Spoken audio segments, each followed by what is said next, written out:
ሰው ኃጢአቱን የሚጠላት ሰርቶ እንደጨረሳት ወዲያው ነው ይላል ቅዱስ ዳዊት። ንስሐ መግባት ማለት ንግድ ማለት ነው። ንግድ ማለት ጥቂት ብር አውጥቶ ብዙ ማትረፍ አይደለም። ጥቂት ኃጢአታችን ትተን ብዙ ጸጋ ማግኘት። ጥቂት ኃጢአት ማለት ምን ማለት ነው? የኃጢአት ጥቂት አለው የለውም? እንግዲህ ምን ማለት ነው?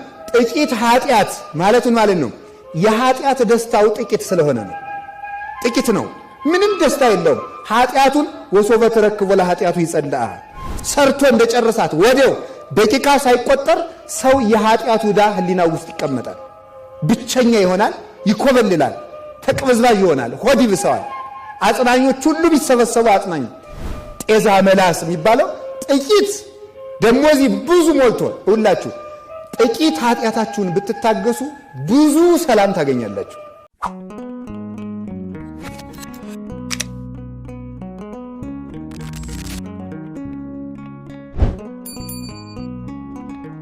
አንድ ሰው 3 ሚሊዮን ብር ከባንክ ዕዳ ቢኖርበት አያድርገውና ቢኖርበት እሱ ግን ያለው 50 ሺህ ብር ብቻ ቢሆን በዚህ 5 ቀን ውስጥ ዕዳህን የማትከፍል ከሆነ ቤትህ የሚታሸግ መሆኑን በጥብቅ እናሳውቃለን ቢለው ከዚህ ለመውጣት ሂዶ ሲጠጣ ሊያመሽ ይዶራል። የለም ለማለት ማለት የለም በቃ ዕዳ የለብኝም ለማለት ይጠጣል።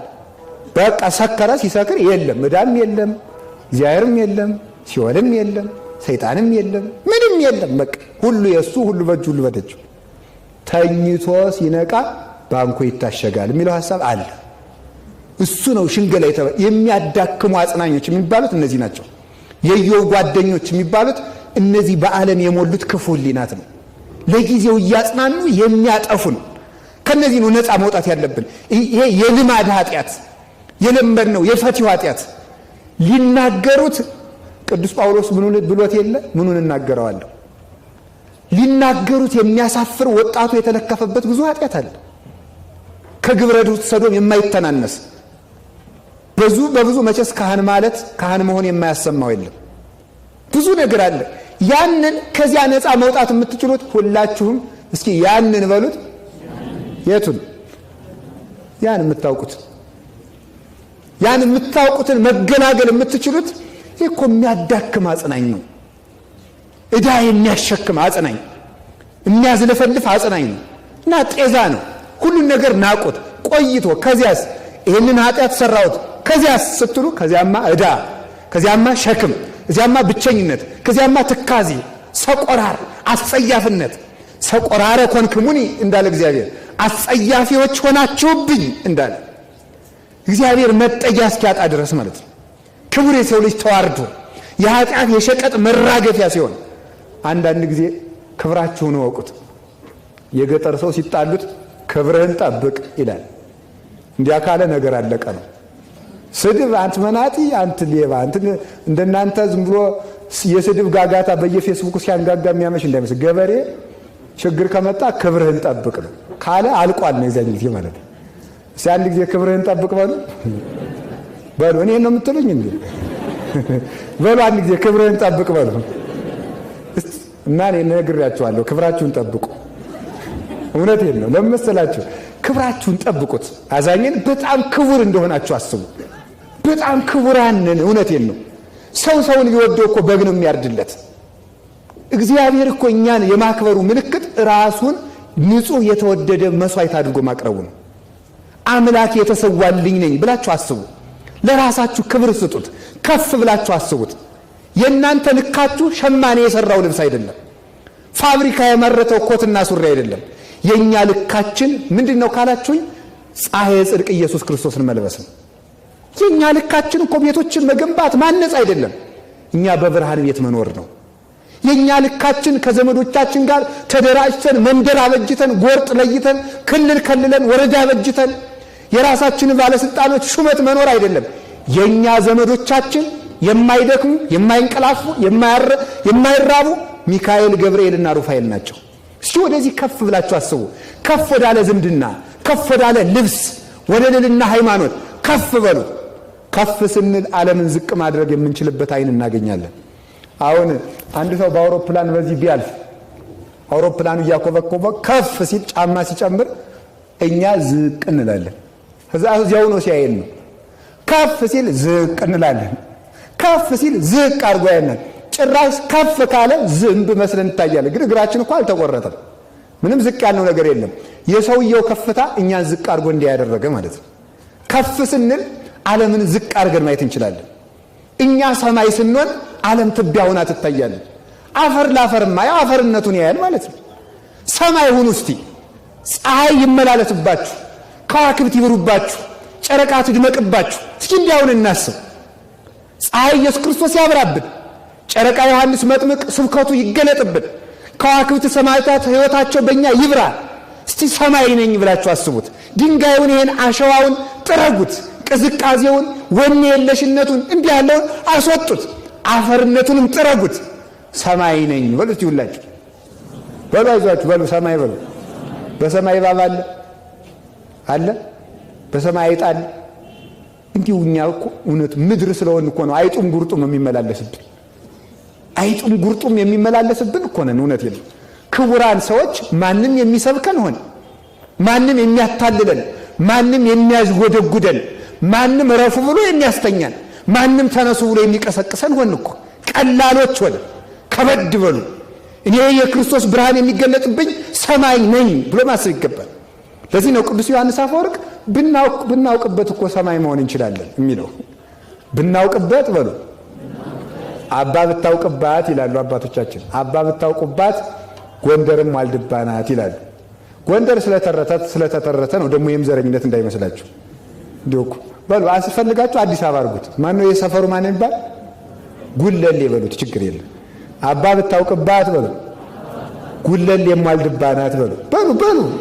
በቃ እሱ ነው ዋናው ነገር ማለት ነው። እዚያ ስለተነገረ ደግሞ ሰው ችግረኛ አይደለችስ ማለት ነው። ስለዚህ ካወቃችሁበት የትኛውም ዋልድባ ነው፣ የትኛውም አብረንታንት ነው፣ የትኛውም ማኅበረ ሥላሴ ነው። ብናውቅበት ሰማይ ነን አለ። እዚህ እንደተቀመጥን እኮ ነው። 3 ክንድ ከስንዝር ቁመታችን ሳንለቅ እኮ ነው ምንም ሳይቀጠልልን እኛ ብናውቅበት እንደ ቆምን ሰማይ ነን። ለምን? አረ ከሰማይ ምን እንበልጣለን ይላል ሊቁ ሲናገር። ከሰማይ ምን እንበልጣለን? ደግሞ ለሰማይ ነው። ሰማይ እኮ የሚገባ ፀሐይን የሚወጣበት፣ የሚጠፉ የሚረግፉ ከዋክብት እኮ ነው የሚወጡበት። ብርሃና እንደናው ሲራክ ይላል ልቡ ለአብድ ሐጽጽ ከመ እንተ ወርህ፣ የሰነፍ ልቡ እያደረ እንደ ጨረቃ ብርሃን ይጎላል ይላል። ያላዋቂ ልብ እያደረ ይጎላል፣ እያደረ እንደመጨመር። በኋላ ተመልከቱ አላችሁ። እግዚአብሔር ከሁላችን ጋር ይሁን። ከሰማይ ምን እንበልጣለን? ኧረ በዚህማማ የሚረግፉ ብርሃናት ነው።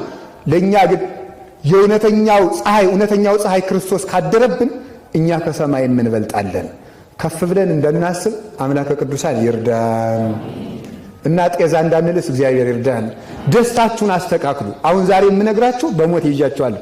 ደስታችሁን አስተካክሉ። ጥቂት ይውላችሁ። ክርስቲያን የሚለካው በደስታውና በሐዘኑ ነው።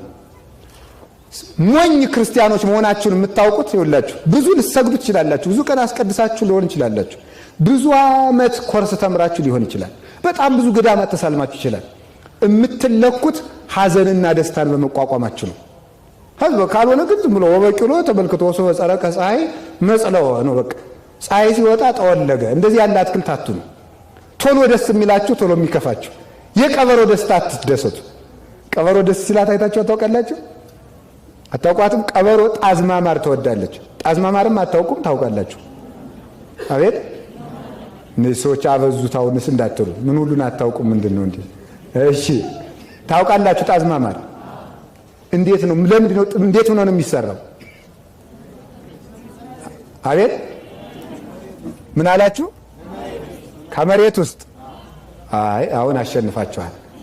እሺ በጣም ጥሩ ነው። እና የጣዝማ ማር ቀበሮ ትወዳለች እና ደስ ሲላት ጉድጓዱን ስታገኘው ኧረ ጣዝማ አገኘው፣ ኧረ ጣዝማ አገኘው፣ ኧረ ጣዝማ አገኘው እያለች እየዘለለች በዚያ ታች ስትዞር ውላ ስትመጣ ጉድጓዱ የለም። ይሄ ነው የቀበሮ ደስታ ማለት ነው። ኋላ የዘመኑ ክፋት ነው ይላሉ አባቶቻችን፣ ቀበሮ መብሰሏ ይላሉ። ኋላ ተማረችና ከስተቷ ሌላ ብልሃት ዘየደች። የለም ደስታዬ ማሩን እያሳጣኝ ነው። እስቲ በሉ አንድ ጊዜ በሉ ምኑን እያሳጣኝ ነው? ስትፈነጥዙ እኮ ማር ያጣችሁ ብዙዎች አላችሁ። የማይገባችሁን ስትዘሉ እውነተኛውን ደስታ አታችሁት የሽንገላ ደስታ ቋጥራችሁ የቀራችሁ እንደዚህ ይሄ ዳንኪራው፣ ጭፈራው፣ ስካሩ፣ ሆዱ ይሄ እንደው መጃጃጡ እንደው በሴቱም በኩል ራቁትን መሄዱም ጭምር የጉጅልነት እኮ ነው፣ እብደት ማለት ነው። እኔ እንደው እመቤቴን አሁን ራቁታችሁ የምትሄዱት ሴቶች እብድ ነው የምትመስሉ። እብድ ድሮ እገሌ አብዶ ሲባል ማስረጃ ከተባለ ጨርቁን ጥሎ ነበር የሚባለው። አሁን ደግሞ ዛሬ እነገሊት ሰልጥነው ማስረጃ ጨርቃቸውን ጥለው እንዴ ነውር አይደለም እንዴ? እብደት ስልጣኔ የሆነበት ዘመን አይደረስ ነው ማምለክ አይደረስ እኮ ነው። ይሄ ነው ጤዛ መላስ። እንደ ድንግል ማርያም ከእግር ጥፍራችሁ እስከ ራስ ጠጉራችሁ ለብሳችሁ እንዴው ተጀራገዱበት ተብላችኋልስ። ቆንጠል ቆንጠል እያላችሁ ጤዛ ማለት ይሄ ነው። ፈረንጆቹ ደግሞ ጤዛውን ያለሷችኋል እንጂ ማሩን አያቀምሷችሁም። ኃጢአቱንና ጅልነቱን ያስተምሩናል። ስልጣኔያቸውን እኮ አይነግሩንም። እንዴት ሀብታም እንደሚሆኑም አይነግሩም። እንዴት ጅል እንደሚኮን ግን ይነግሯችኋል። እናንተ ጤዛውን ትልሳላችሁ። ወጣቱ ይሄን የተሸወደው አሁን ስለ ጠጉር መቁረጥ የምንነጋገርበት ነበረ። እብደቱን ስልጣኔ መስላችሁ ጤዛውን መጠጥ መስሏችሁ የያዛችሁት ስንቶች አሉ። ያንን አርግፋችሁ ጣሉት። ከዚህ በኋላ እኔ ጤዛ አልስም ከባህሩ እጠጣለሁ በሉ። የሕይወት ውሃ ክርስቶስን እጠጣለሁ እንጂ ጤዛ አልስም ብላችሁ ለህሊናችሁ ነው፣ ለእኔ አትንገሩ። እንደዚህ አበሉት። ኋላ ቀበሮ እንኳን ስትበስል የማትበስሉ ሞኞች። ቀበሮ በሰለችና አይ ደስታውን ልደሰት ግን እንዳይጠፋኝ በሁለት እግሬ ከጉድጓዱ ላይ ቆሜ ልዝለል አለች። በሁለት በኋላ እግሯ ከጉድጓዱ ላይ ቆማ በፊት እግሯ ረጣዝ ማገኘው እያለች ዘለለች። እንዲያ ነው ይዞ መዝለል። እስኪ በሉ እሱ ነው ደስታ ማለት ነው። ጥሎ መዝለል አይደለም። ዘሎ